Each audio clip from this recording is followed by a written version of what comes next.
अस्सलाम वालेकुम जी, welcome to Walaikum PIDE salam. webinar. हमने, as you know, PIDE webinar, we try and hold these webinars regularly so that we can learn about economic policy, debate economic policy, something that is a forgotten subject in Pakistan. क्योंकि यहाँ तो हम economic policy पे बात ही नहीं करते, हम लोग सिर्फ पॉलिटिकल लड़ाइयों में, इक़्तिदार की जंग में पड़े रहते हैं. Economy can go to hell so long as we can get our इक़्तिदार. ये हमारी सिचुएशन है. बट डजंट मैटर, हमारा तो फ़र्ज़ है कि हम मुल्क को एजुकेट करते जाएं और कोशिश करते जाएं कि सबसे अच्छे माइंड्स जो है वो पाकिस्तान की इकोनॉमिक पॉलिसी में बोलें. So today I am specially honored and grateful to present to you Professor Mahmood Hassan Khan. Mahmood Hassan Khan Sahab has been a mentor for a long time.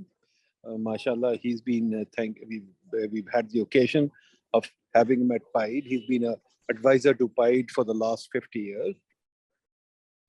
He's been the advisor to Pakistan government for many years. He's done much research on Pakistan. He's got a few books, number of articles, and lots to his credit, which I won't go into.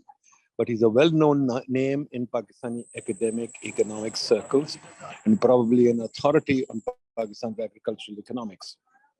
So Khan Sahab is going to present to us his, his lifetime's work on economics and what he's learned, what he wants to tell us about economics.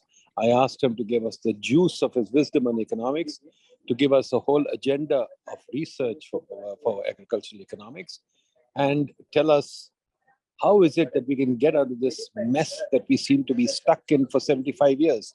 Khan Sahab, addressing you, I would say, Khan Sahab, you have known Pakistan since the very beginning, and our economic policy has failed throughout our history. So please give us the best wisdom that you can give and tell us what we can do to get out of this mess that we are in. Our agricultural sector is not working at all. There is no agriculture income tax. How do we get out of this? So Khan Sahab, over to you. I'll listen to you and then we'll go in for questions and answers. All the best, Khan Sahab. Please, the floor is yours. Thank you. Thank you. Thank you very much. I'm grateful to Dr. Nadeem Haque for giving me the opportunity to share my views with you about Pakistan's agriculture. Well, I began my education in the art and science of crops and livestock after I left school in the early 1950s. However, I started studying the performance of the agriculture sector in Pakistan in the early 1960s. Now, don't be misled by this piece of information about my knowledge in the area. Keep your expectations low, in fact, very low. If you are disappointed with my performance, please blame the learned Vice Chancellor of PIDE. Agriculture is a risky business. How risky? Well, in the former state of Yugoslavia, there was a popular saying that a man can be ruined by 1, womanizing, 2, gambling, and 3, farming. And farming is the surest way to ruin. My focus is not on the past, but on the present predicament of agriculture in Pakistan and how to get it out of the mire. Sadly, this sector of Pakistan's economy is in a precarious state. I think the blame rests with the state, its policies and agents, more than the vagaries of nature. The good news is that we can influence public policy far more than the caprices of nature. What should be done to make agriculture more productive, profitable, and sustainable? That's the basic question. There's no simple answer. But one thing is almost indisputable. The business of state is not to throttle private initiative and innovation by myriad controls and distort the signals for efficient production and distribution of goods and services. Government should leave greater space for the private sector to produce and distribute agricultural products. Now, this is the basic principle on which I have developed my framework. Given this principle, public policy should be really focusing on several fronts to let agriculture make its desired contribution to the economy. There are three challenges for agriculture in Pakistan. One, to raise productivity and reduce cost. Second, to adjust to climate change and mitigate its effects. Third, meet the shift in consumer demand from grains to fruits, vegetables, milk, and meat. Well, there are several policy issues given the multiple and competitive interests of stakeholders, and those stakeholders include small and large landowners, livestock holders, most of whom are very small, landless tenants and laborers, private market intermediaries, consumers, not-for-profit private organizations, and the public sector departments and agencies. Now, there are 5 major issues for public policy that I discussed today. Number 1 is land. Access to it, its quality, and its use. Second, supply and use of water resources. Third, transfer of technology and its adoption to enhance the technology that is profitable, especially technology that is based on biogenetics, since it reduces dependence on input-intensive technology and protects the environment and quality of the resource base. And this is a very important issue to raise productivity generally in agriculture. Fourth is market structure, supply chains, and government regulations, markets of inputs and outputs, that is crops and livestock. Finally, subsidies, taxes, and investments. These are the issues on which I will concentrate in this presentation. It is widely recognized that the average yield level of crops and livestock products in Pakistan is far lower than what can be achieved. Not only what can be achieved, but at the present level, it is one of the lowest in major producing countries. And also, I might add that the yield levels of major crops have not increased by much except for maize in the last 20 years. And the disposal of what is produced on the farm is based on a marketing system that tends to penalize both producers and consumers in the context of designing and implementing policies for sustainable process of agricultural growth. I want you to keep you focused on the following conditions. First, farmers should have an environment in which their rights to property are well protected. They have fair access to well-regulated and competitive markets, buying farm inputs and services and sell their products. They are supported by the state, 3 levels of government, that is, and other agencies with number 1, good physical and social infrastructure, that is public goods, and B, macroeconomic policies and regulatory regimes that are well designed for proper, non-distortionary and fairly enforced to maintain confidence. Second, Now, this is a very important issue in the context of Pakistan's agriculture. Since a vast majority of farmers and livestock holders are small, and a large, substantial proportion of food and and they produce substantial proportion of food and other agricultural products in the country. They should be provided fair access to resources and a playing field to participate in the marketplace. Their integration in the rapidly growing economic environment, there are good participatory models available for this, so that they can contribute not only to the well-being of these groups, but also of the social goals at the local, provincial, and national level. Third, it is essential that the national and provincial research systems produce, convert, and adapt the best scientific knowledge that exists nationally and internationally.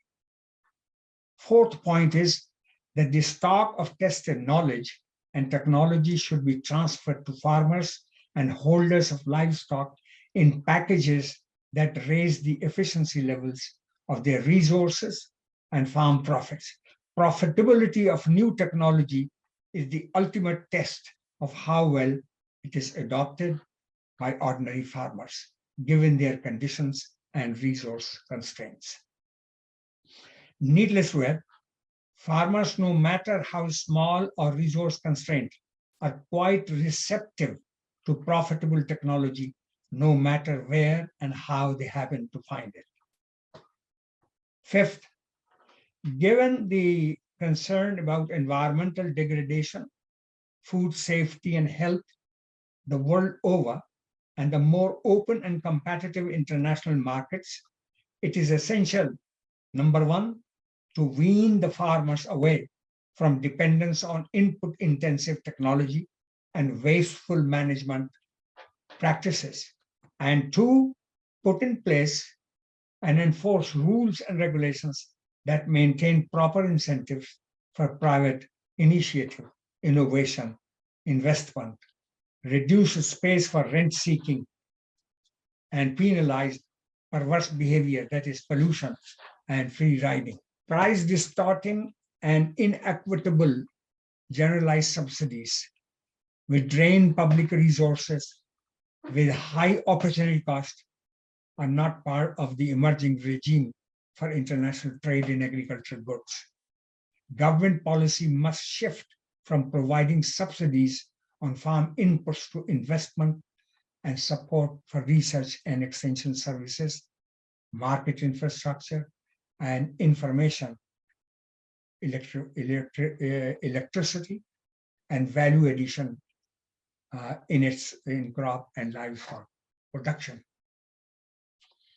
Now, let me then focus on the five important issues for public policy to let agriculture develop. Number one is land. Well, there are 5 points that I made.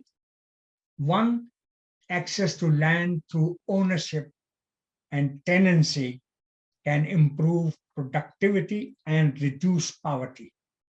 Land ownership and tenancy disputes should be settled fairly and quickly.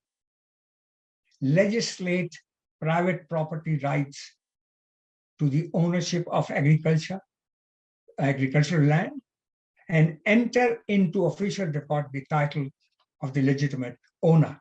It is essential to involve all stakeholders in the land surveys needed to resolve the competing claims on land in the existing land record. Third point is, it is important to find out why the pilot projects on the computerization of land record have not produced the anticipated results. What lessons have been learned?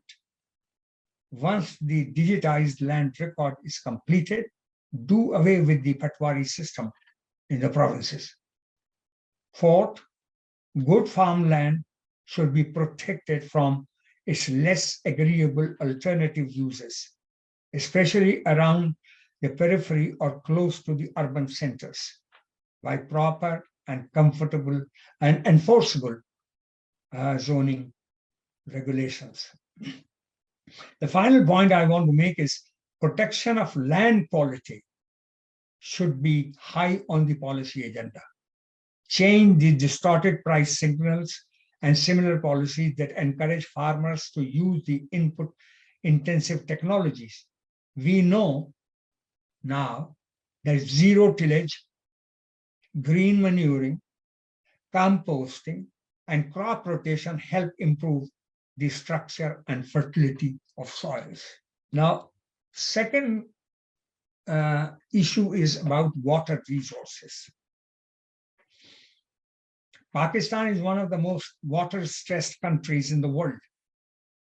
Stop wasting water, since water and not land is the binding constraint. Water should be treated as a private good, whereas its infrastructures, dams, canals, and watercourses is a public good. Make the irrigation system demand-driven to reduce waste. This should apply equally to the surface and groundwater. Water users should pay the scarcity value of water or the value it adds to their well-being. Investment in the irrigation infrastructure should be adequate and the assets well protected. The centralized supply-driven irrigation system that we have now has been a massive failure, no matter how you look at it. Start from the top. Restore trust between provinces about the distribution of river waters. Hand over the canal commands to autonomous and privately managed organizations, and move from the time-based to volume-based supply of water at the watercourse level. Now, I have a few questions here regarding water. What lessons have been learned from the farmer-controlled canal irrigation system, and how have they been incorporated in the new canal command area? How does the new system compare with the government-controlled centralized canal irrigation system? Second, introduce on a pilot basis a volume-based system of irrigation, starting at the tail end of the watercourses. Third, put in place a regulatory framework for the use of groundwater and enforce the rules to avoid over-exploitation of the aquifer. Why not vest the ownership of groundwater with the state and give fair access to individuals on demand? Fourth, management of water at the farm level must be improved by testing and disseminating technologies that consider the economic and technological constraints of small farmers. Are the small farmers too far behind the large ones in the adoption process? What are the major reasons? How can their constraints be alleviated? Good land leveling and drip irrigation will reduce the wastage of water and help the growth of crops. Now I come to the third issue, which I think is probably the most important in the context of agricultural growth in Pakistan, and that is of technology transfer. Increase public and private investment in the production and transfer of technologies that enhance productivity and profitability of crops and livestock products. But investment alone is not the answer. make the public sector institutions engaged in research and extension services responsive to farmers' demand for profitable and sustainable technologies. Coordination and collaboration are important within the public sector and between the public and private sector agencies and enterprises. The crucial point is that the technology packages must focus on good seeds of crops and breeds of livestock, reduce dependence on water and chemicals, and increase use of labor-intensive and resource-conserving technologies. It is essential to respect the intellectual property, patent rights of entrepreneurs, be they in the public or private sector. Second, given the importance of good seeds for crops and their limited use, the regulatory framework should create incentives for breeders in the private and public sector and private suppliers of seeds, whether produced locally or imported, is so that they can really do their business. Regulate the quality and safety aspects of seeds available to farmers in the marketplace. That should be the job of the state. Too many controls create plenty of room for perverse, that is rent-seeking behavior. Give incentives to the private sector to invest in the projects of breeding, feeding, and veterinary services for livestock. Given the success of genetically modified organisms in many countries, should we not use the knowledge of biotechnology on crop varieties for high yield levels, greater resistance to pests and weeds, better adaptation to climate change, and lower dependence on inputs and resources? In an analogous way, this technology should be used to improve the breeds of animals for milk and meat. Third, this is a major, I think, structural reform that the state will have to do. Reorient the agricultural research and extension systems to meet the needs of farmers in the light of the challenges of climate change and new food consumption patterns.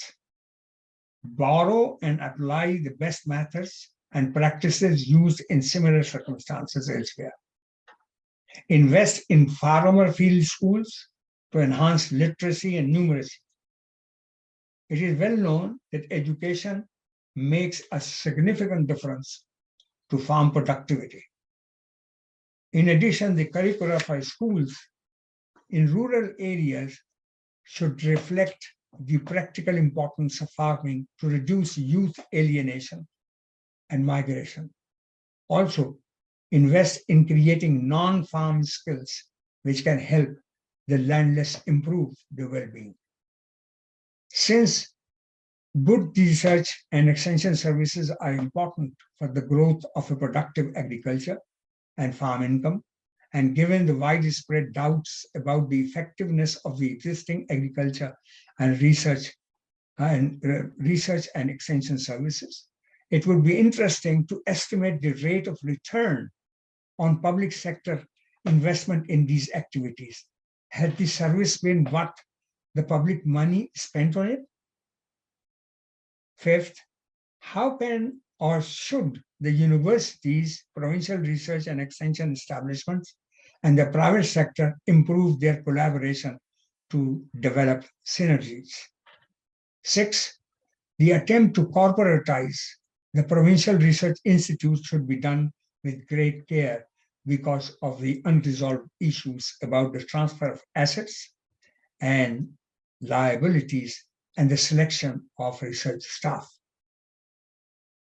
Finally, it is the bifurcated system of extension services in crops and livestock the best way to transmit new technologies and messages to the farmer? I don't think so. Should the extension system not transfer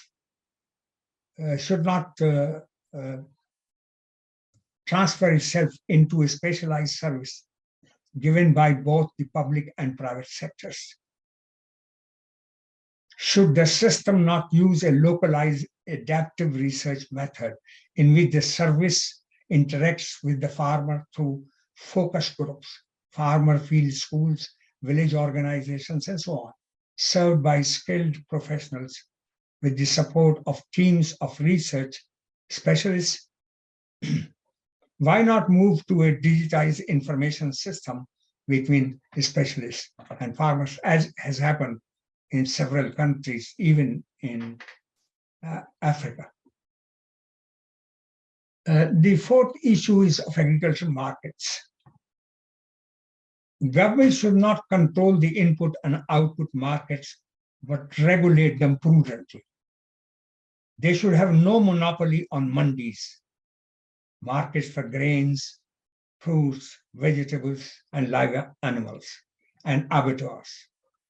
Also, they should not try to cap the price of milk or meat or any other agricultural product.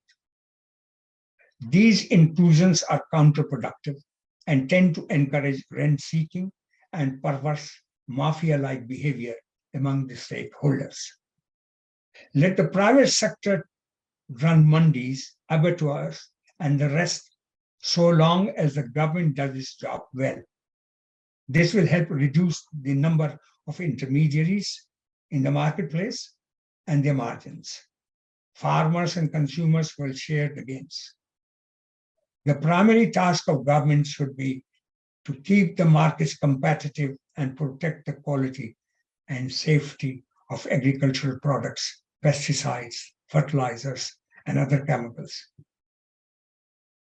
I have focused on 4 points here.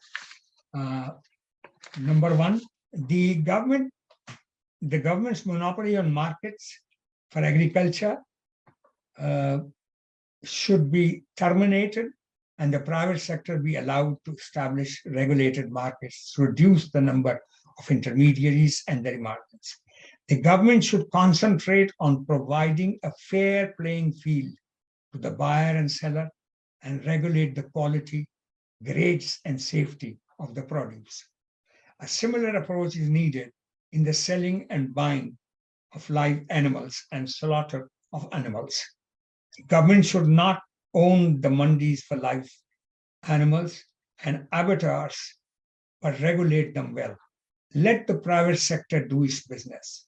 In fact, the government should give material incentives and facilities to livestock holders and private investors to develop livestock pockets in the rural areas where millions of small livestock holders keep their animals.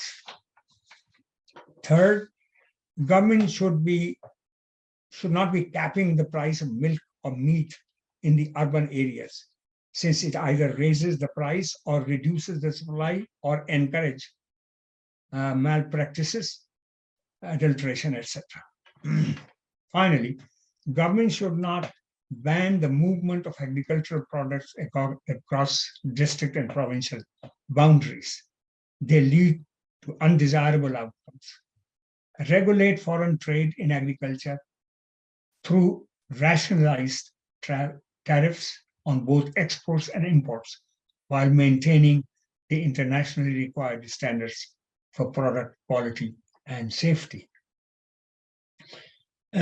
Finally, the issue of subsidies, taxes, and investment.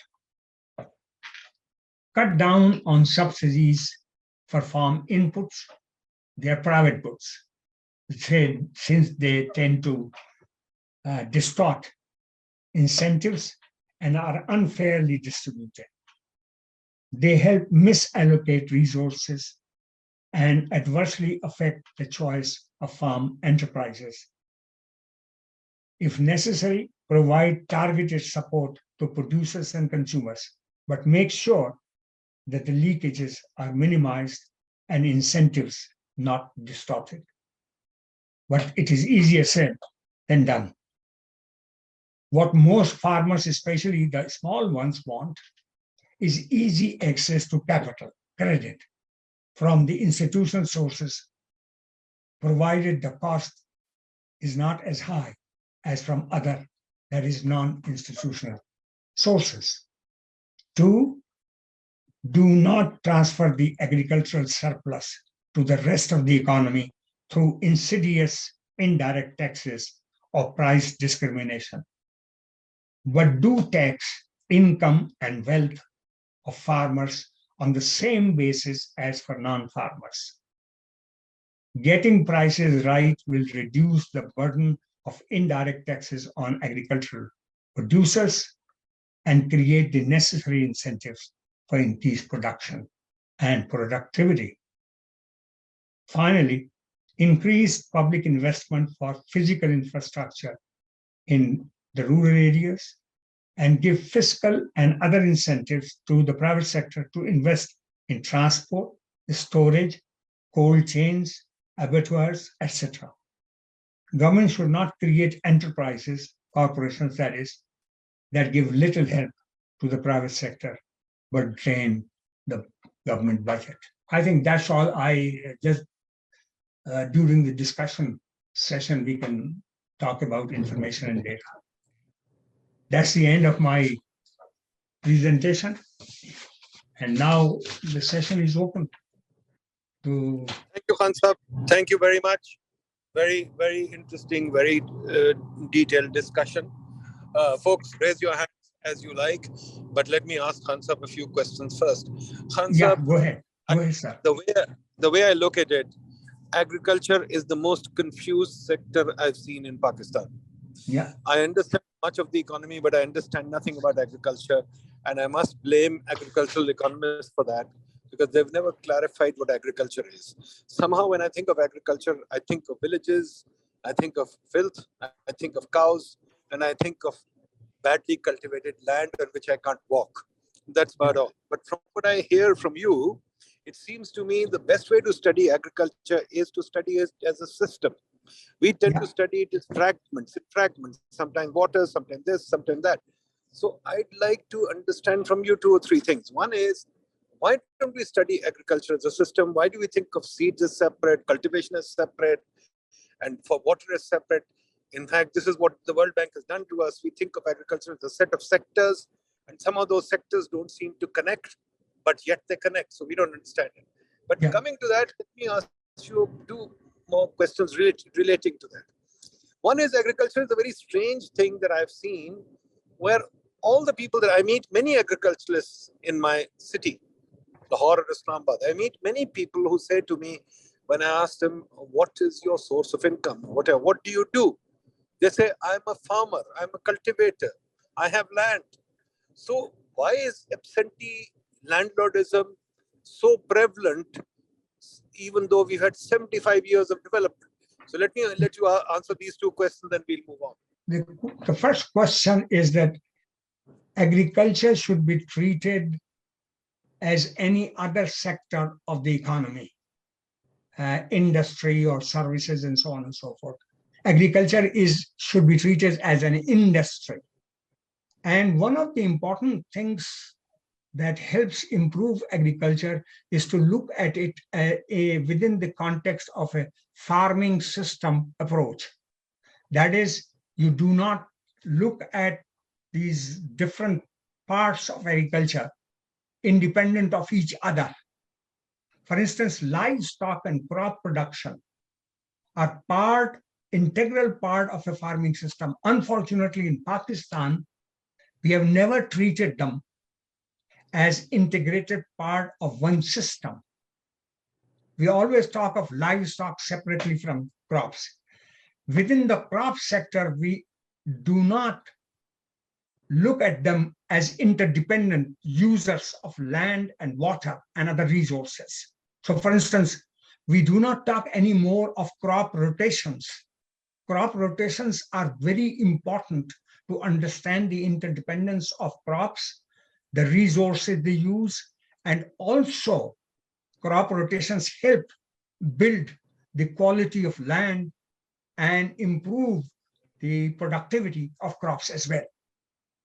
So one of the problems that we have had in research, agricultural research in Pakistan, is that they have not treated agriculture as an industry,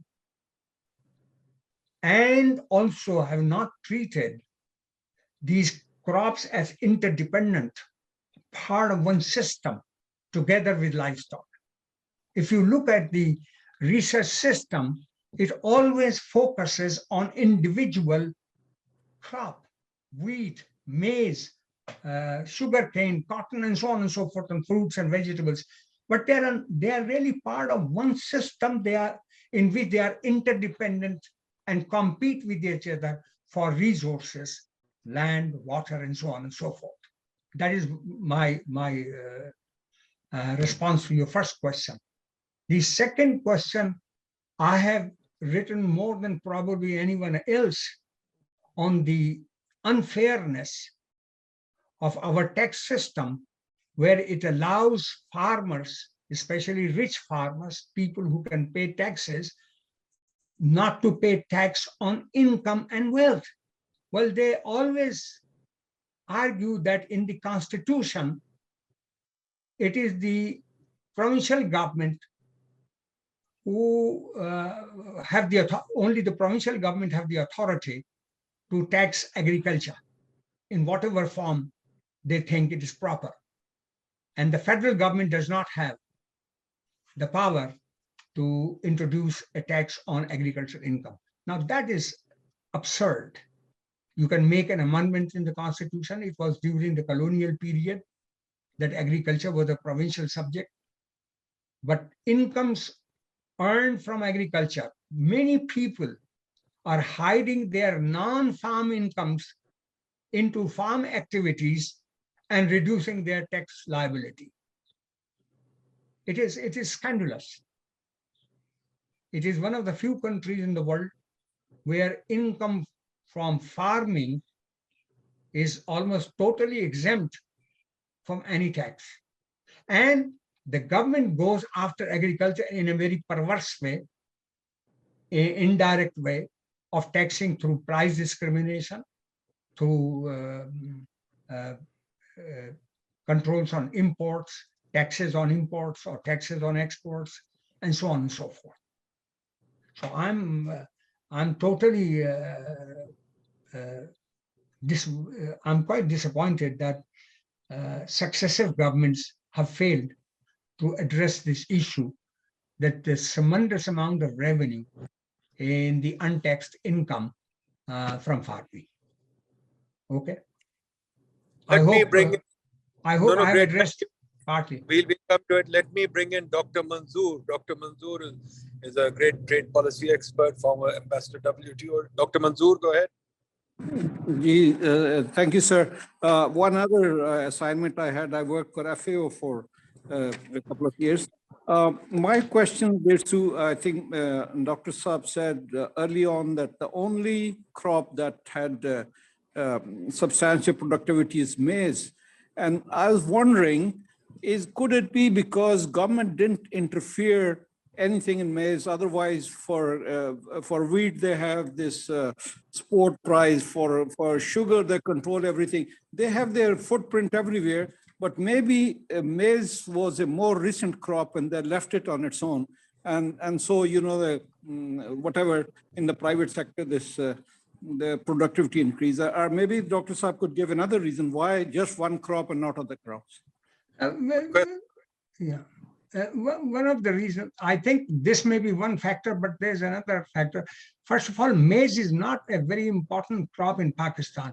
It occupies a very small proportion of the total cereal crop area. And it is limited to only some areas of Pakistan. The other thing is that in maize, they have been very successful in raising the yield level through good research and providing the results of that research to farmers in that area. So that is another explanation for maize. While in the case of wheat or rice and so on and so forth, this has not happened. By the way, sugarcane is one crop in Pakistan that should not be grown at all. But the farm lobby is so strong, and the industrialists who own sugar mills are so strong that Pakistan wastes resources on producing sugar and sugarcane in Pakistan. In fact, I wrote a very long article on this last year when there was so-called sugar crisis in Pakistan. Pakistan does not have a comparative advantage at all in sugarcane. That's a very good example of the influence of lobbies and their political power. Thank you, Ji. Kaleem Kambod. Kaleem Saab from New York. Assalamu alaikum. Thank you. What I wanted to ask actually was, and you hadn't mentioned it, you mentioned technology transfer. I know there's a lack of refrigeration and we got the export. What I wanted to know is how can farmers hedge market prices? What can the Securities and Exchange Commission do to develop agricultural futures? So my question is about financial derivatives or financial instruments. Are there, can they be implemented? There was a Finance Act of 2016 that kind of brought this in. Are you aware of that? So that's my question. Yeah. By the way, I forgot to include in my presentation a very important aspect of giving stability to agricultural producers, their incomes and so on, and that is crop insurance and livestock insurance. Pakistan, unfortunately, has lagged other countries in introducing a reasonable system of crop and livestock insurance against catastrophic events and so on and so forth, especially now with the bad effects of climate change to which they are vulnerable. In terms of these financial derivatives and so on and exchange, there is a cotton exchange in Pakistan, but there is no other crop for which they can hedge. I do not know of any other crop or livestock product. But I think it is definitely an issue that should be discussed and researched. Senator Nisar Memon. Professor Khan, it was a pleasure to hear you. One has heard about you, and this is the first time I had the honor to listen to your presentation and your thoughts. I think they were pretty good, clear, and educative for me. The question that I have, in Pakistan, we have been growing all kinds of crops that we mentioned, whether it's a wheat, rice, and these are run-of-the-mill crops, I call. Why are we not focusing on the high-value agriculture product? Because we need to increase our revenues, increase our not yield, but we are talking on the revenue. And I've seen the worldwide, and in Pakistan, one or two companies have done it, is produce high-level, high-value products. Well, Would you I have educate us on this? Sorry for interrupting you. Have you finished? High-value products. Yes, I have indicated that since consumer demand is shifting from grains to high-value products, fruits, vegetables, milk, meat, and so on and so forth, the research system, the extension system should shift from, and the government policy should shift from emphasis on grains to high-value crops of fruits, vegetables, milk and meat, and so on and so forth. Again, Professor Saab, I'm not talking of the crops that you kindly, I heard you saying that. I'm saying there must be internationally some of the crops which are very high value. And those are the ones which if we were to produce after based on the research and provide a conducive environment, I think that is the winner. And one company on the motorway closer to Lahore has started to produce high value products. One doesn't know what it is because it's a highly well kept secret, and they're exporting most of it. And that's what we like to be educated from you. Where are those high value products that we don't talk about it, and we are still roaming around the normal crops and the milk and other things.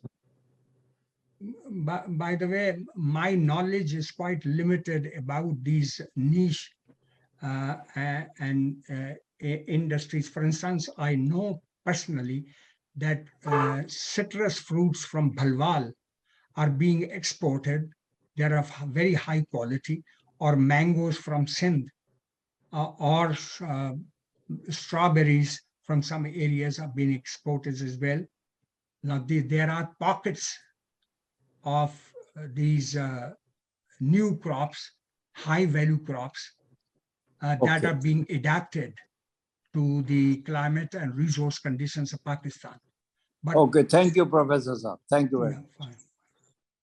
Acha ji, Mubarak Ali Saab is the former president of Agricultural Research in Faisalabad, famous agricultural expert. Mubarak Ali Saab, bataiye. Thank you very much, Nadeem Saab.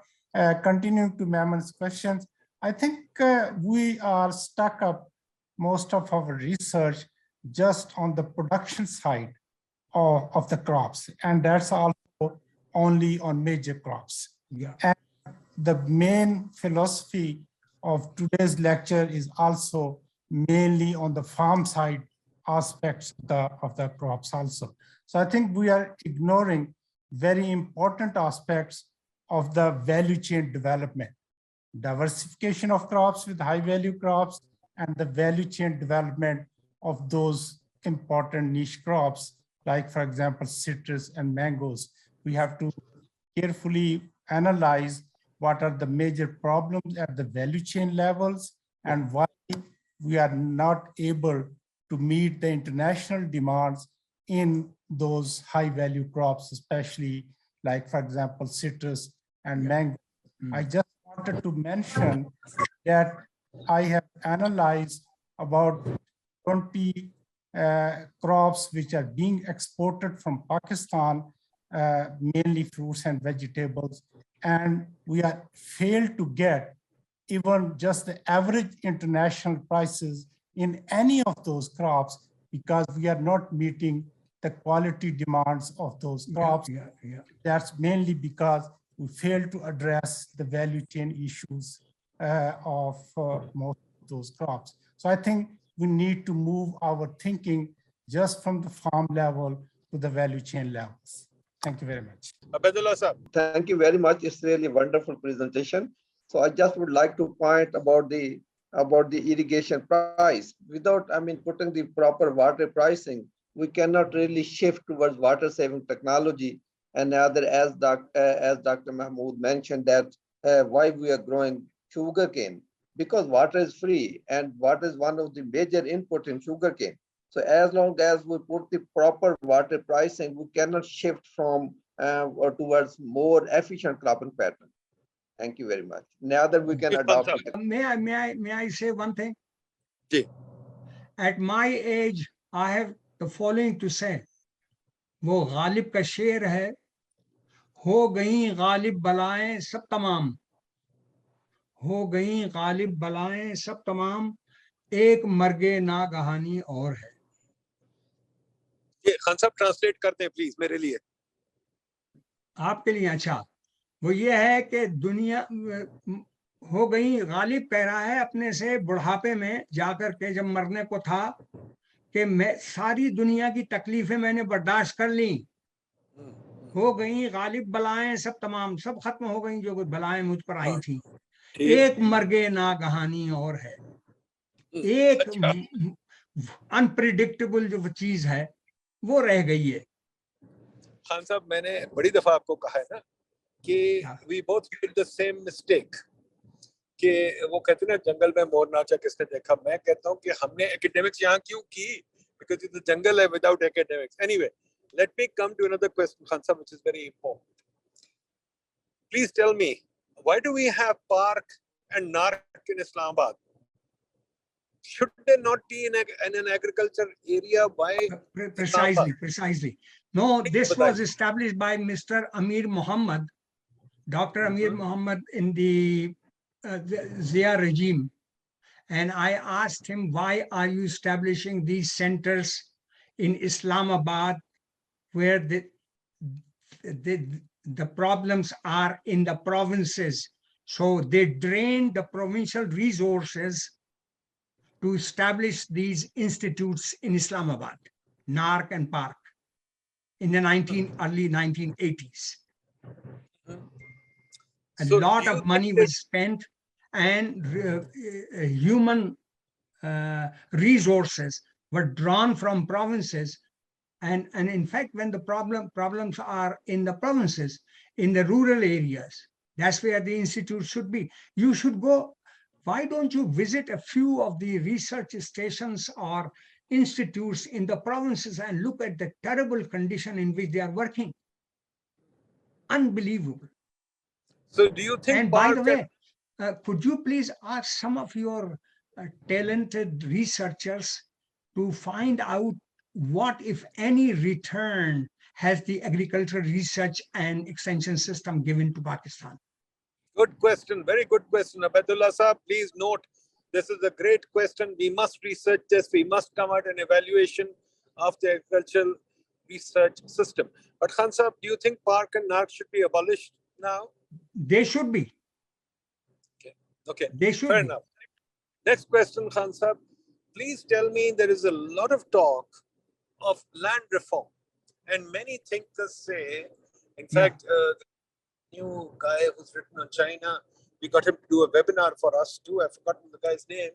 Very famous guy. He's written 2 or 3 books on China, very well regarded. And he said, he's covered East Asia. And he says, the most important thing for development is land reform. But now I look at the agricultural census, and the agricultural census says that the average farm size is 5 acres. Yeah. So given this agricultural farm average size is 5 acres, but we still have maldistribution of land ownership. Should we still think of land reform, or is it in the past? Yeah, there are 2 things now. You have to be careful. First of all, agricultural census does not give you any idea about land ownership, okay? It only gives you the information about the farms and division of those farms, that is land holdings for operational purposes, okay? Who owns how much land? We do not know. That information rests with the revenue departments of the provinces. Unfortunately, in the last 40 years, not a single piece of information has been made public about who owns how much land. When I did my research on land reforms, I found out that the land ownership is far more concentrated than the access to land. Access to land does not come only through ownership, but also through tenancy. Okay? So in Pakistan, land ownership is very highly concentrated even now. It's not as concentrated as in Latin America, but certainly it is very, at one time it was, the Gini was very high. I do not know now because we do not have the access to land ownership data through the revenue departments. That's another point I want to make. That is, unfortunately, too many government agencies keep the data to themselves. They do not involve people from outside, or they do not make it public. And on land ownership, we are almost completely blind. We do not know who owns how much land. Now, Khan Sahab, you also made this point, very important point. Agriculture should be treated as an industry, and agriculture is a set of markets. Just like industry is a set of markets, agriculture is a set of markets. And I think of markets from the point of view of Haque, for example, that markets represent price information that goes through the value chain. And I think of the value chain as consisting of the actors that participate in the production of any, or transaction, production and transaction, I should say, of any product or service, all the way from the producer to the consumer, or even before the producer, the input supplied to the consumer. So we can think of the whole stream and various actors playing in the stream. Now, in that stream, the key thing that I see is a set of markets. So in agriculture, as you said, we can think of this input markets, seed, water, etc. One very important market which is missing is the agricultural market. Let me ask you a question, Khansab. If, for example, Bill Gates gave me $100 million and said, my friend, I want you to establish a big farm for productivity, and you have to go ahead and buy enough land to be able to make a big farm that is very productive and efficient and on international levels. Does the market work well enough for me to go ahead and collect such land, or does it not? By the way, we do not even know how the land market works in Pakistan. Mhm. I haven't found a single study which has looked at this question of whether and how the land markets work in Pakistan. How vibrant, how strong, how weak is the land market? In other words, how is land transacted between individuals? Most of the information is through courts. We do not know. Has anyone in your institute looked No. at how the land market works?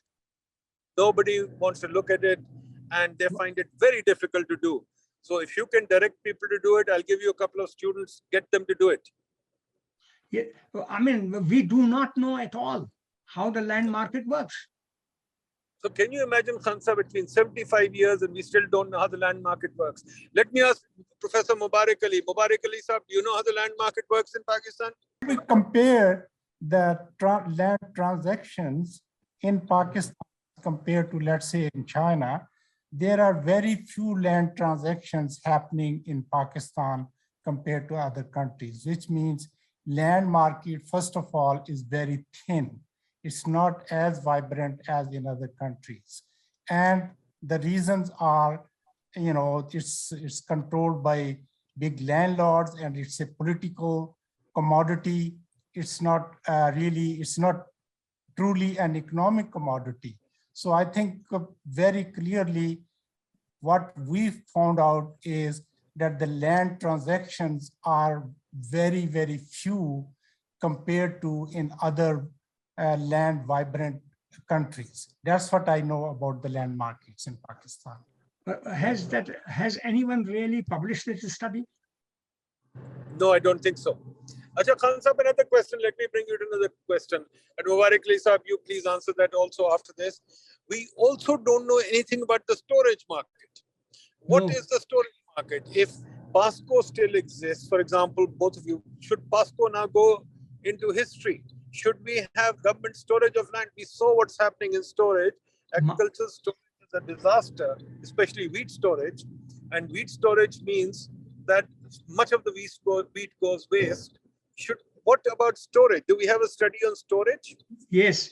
May I just, because I was involved both with the World Bank as well as with the Asian Development Bank on this question of why should there be PASCO?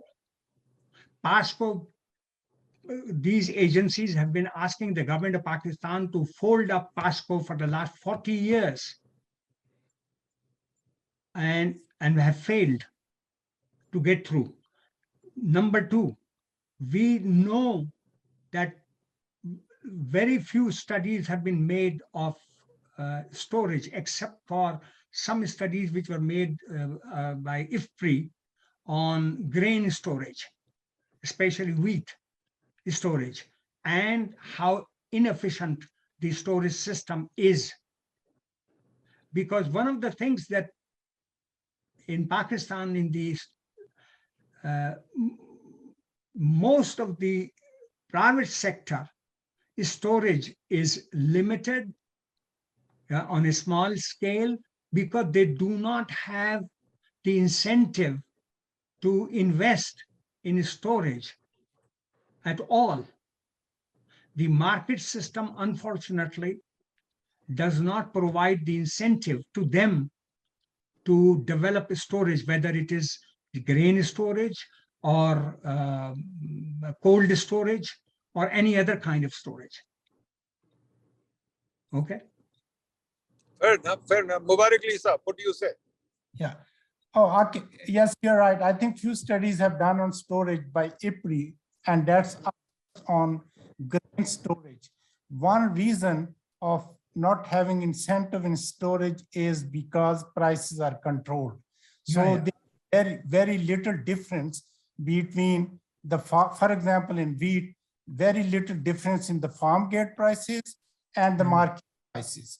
So why a person should invest money on storage while he can get the wheat at the same price in March as well as in December. So there is no price difference, almost no price difference between March and December. So there's no incentive for the storage on wheat. In fruits and vegetables, there is no incentive because government suddenly stops, for example, and says, you know, let's say there's an onion shortage. Government says that there's a price ban or the price ceiling on the store on the onion prices. So there is no really free play for the storage people. So they have they have the right to earn the money when the prices are high, but the government does not allow to go the prices high in most of fruits and vegetables. Whenever there's a shortage, they immediately cut the prices, ban the prices, or they even ban on the export of those commodities. So these type of steps have greatly discouraged the storage investment in the country. Okay, so let me come to my final by the way, Dr. Nadeem Ulhaq, Sure. on the other hand, look at the sugar industry. I mean, look at the millions of dollars given in credit, cheap credit to influential people, many of them large landowners, to establish sugar processing plants or sugar factories. Whereas, in fact, Pakistan would be far better off by importing sugar from outside than producing at home. So the government has given all kinds of incentives to sugar producers, but not to the storage owners for fruits, vegetables, and so on and so forth. So, Khansab, let me come to my final question. The way I look at it, agriculture is a mess. Well, what else is not a mess, by the way, in Pakistan? Well, that's a good point. That's a very good point. But agriculture, let's focus on everything is a mess, including agriculture. Okay, fine. But now let me ask you a question. Ever since I was a baby, before I started studying economics, some 10 years ago, because you know I'm a young man, Khansab. So the point is that I have been seeing studies on agriculture.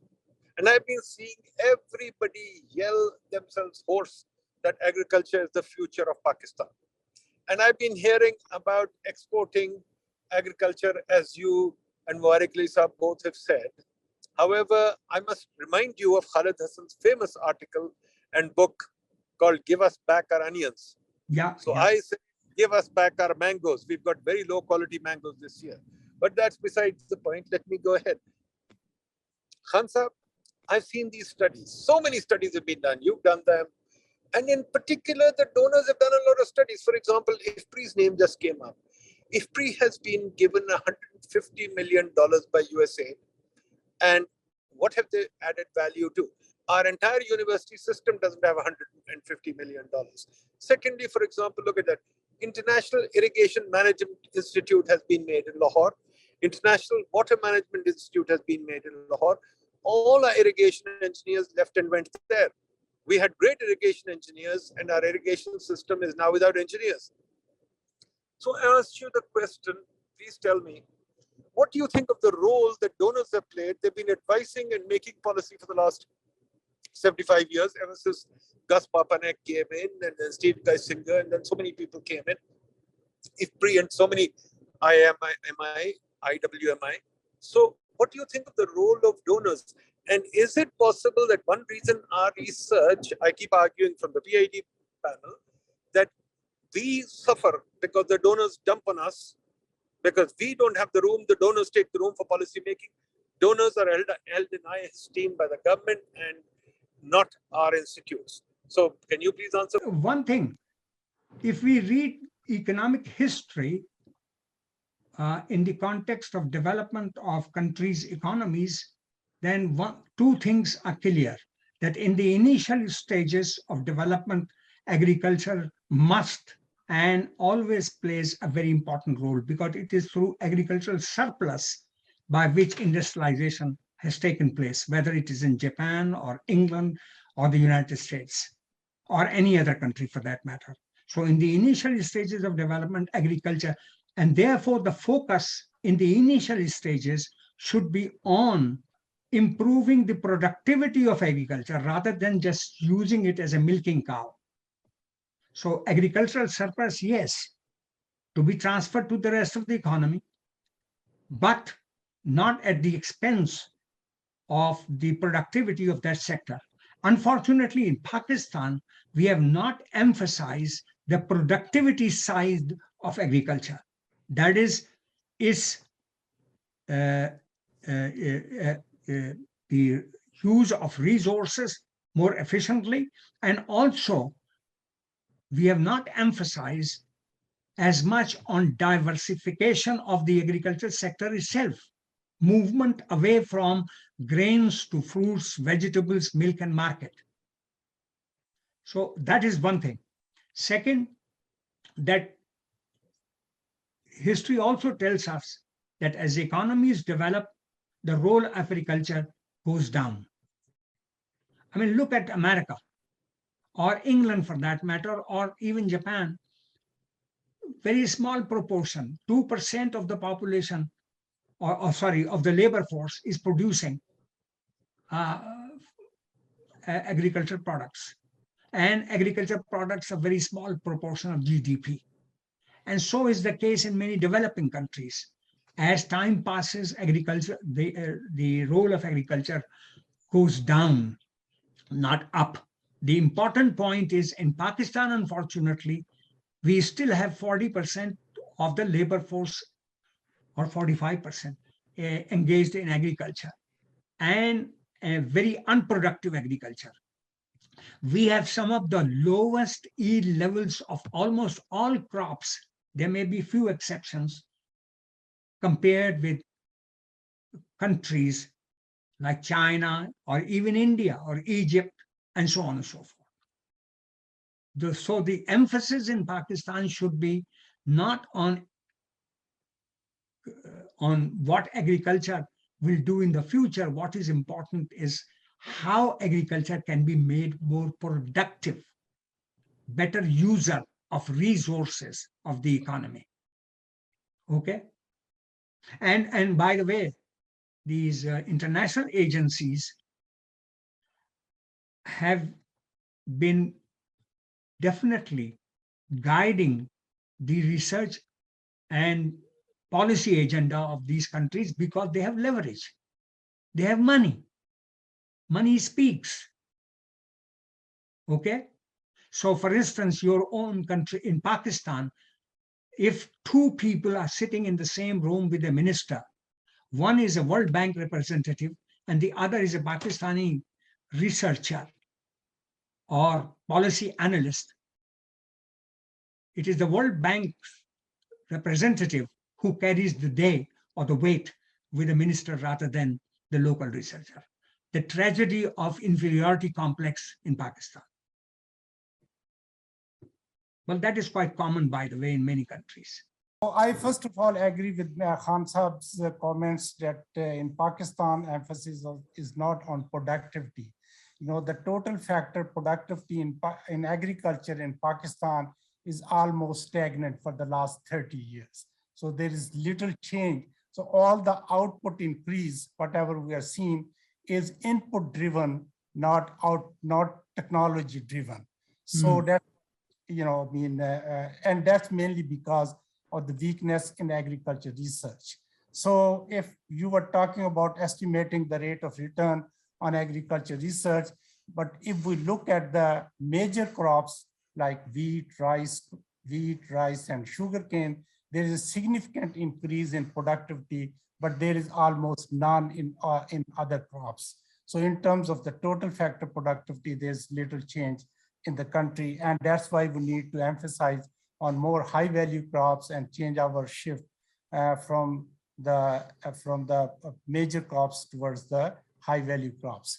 And second point, Nadeem was asking about if there is a, what was the question about the contribution of the IPRI project of 50 million US dollars. Actually, that 50 million was given, and Nadeem was the chairman of the program committee. The question is why Nadeem Saab did not stop IPRI at that point and saying, I want this type of research, not that type of research. Every year there was a board meeting, and they were asking Nadeem Saab to see what need to be done, what need not to be done. So I think they should intervene, he should intervene at that point and says, look, I want this type of research.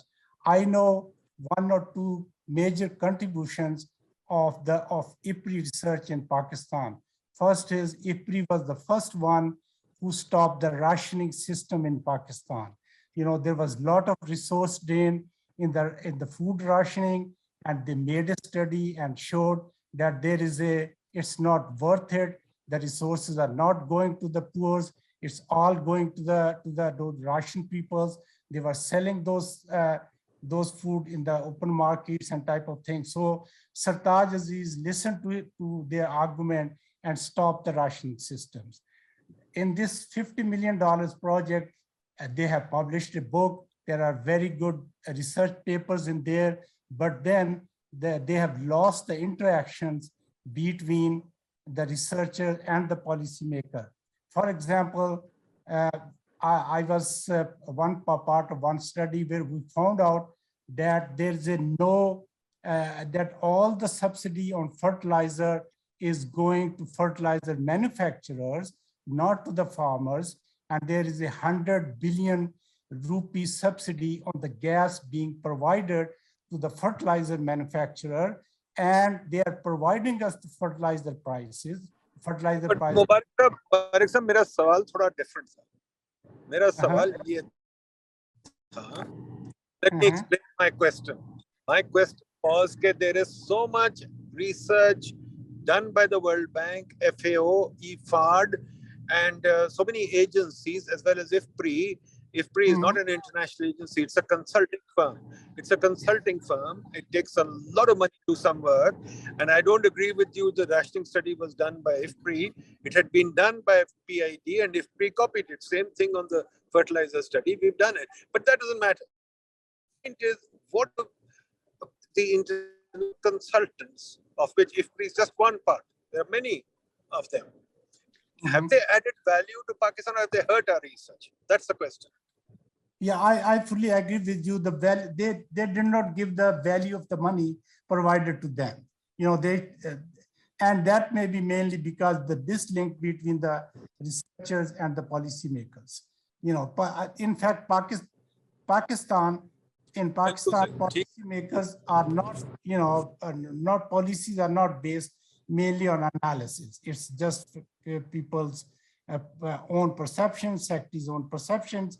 So I thought the link between policymakers and researchers are very weak, and that's why those international studies done by World Bank or IPRI or FAO is not very effective. They are very good studies, but they are not effective. Dr. Nadeem Haque, well,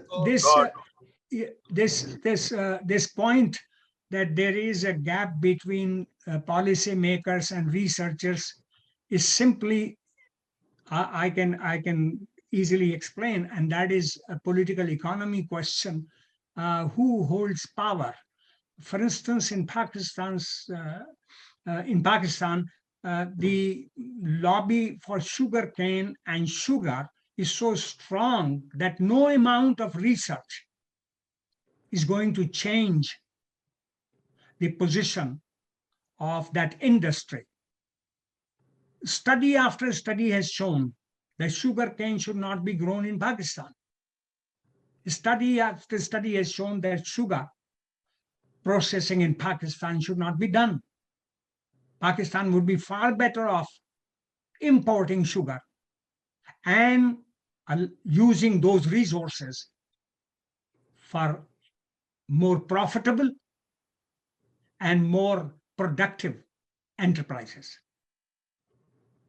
So that is one example.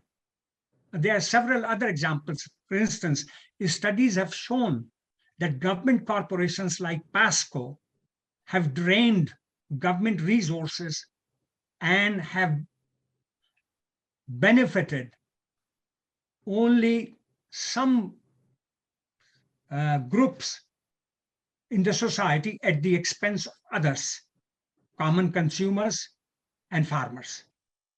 And yet they still go on. So you have to take into account the political economy question of who holds really power, who is powerful. Fair enough, Khan Sahib, I agree with you.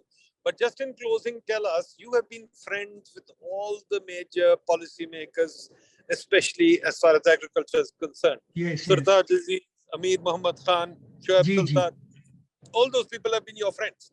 Now, Yes. and they're all good people. I don't even think they're bad people.